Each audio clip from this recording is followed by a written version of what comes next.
There once lived a man named Samson, chosen by God before his birth to deliver Israel from their enemies, the Philistines. From childhood, Samson was told never to cut his hair.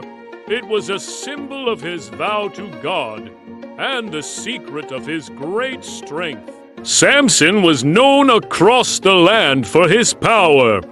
He could tear a lion apart with his bare hands and defeat armies with only a donkey's jawbone. But Samson had one weakness, his heart. One day, he fell in love with a woman named Delilah, who lived in the valley of Sorek. The Philistine rulers saw this as their chance. They went to Delilah and said, "Find out the secret of his great strength, and we'll give you silver." Delilah agreed. She asked Samson, "Tell me, what makes you so strong? How can you be tied up and overpowered?" At first, Samson played with her, giving false answers. He said, "If I'm tied with fresh bowstrings, I'll become weak." But when the Philistines came, he broke free easily. Again, Delilah asked. This time, he said, "If I'm tied with new ropes." Still, he snapped them like threads. A third time, she begged. Samson teased again, but Delilah wouldn't stop. She nagged him day after day until he was tired to death. Finally, Samson gave in and revealed his secret. "My strength is in my hair. If it is cut, I will lose my power, for I am dedicated to God." That night, while Samson slept on her lap, Delilah called for a man to shave off his hair. When it was gone, the Spirit of the Lord left him. The Philistines rushed in, captured him, and gouged out his eyes. They took him to Gaza in chains, to grind grain like a slave.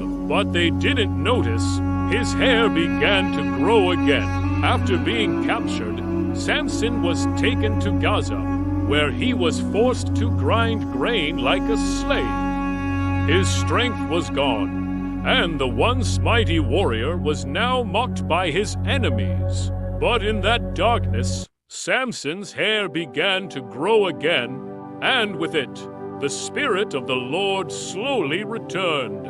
One day, the Philistine rulers gathered in their grand temple to offer a sacrifice to their god, Dagon. They celebrated, shouting, "Our God has delivered Samson, our enemy, into our hands."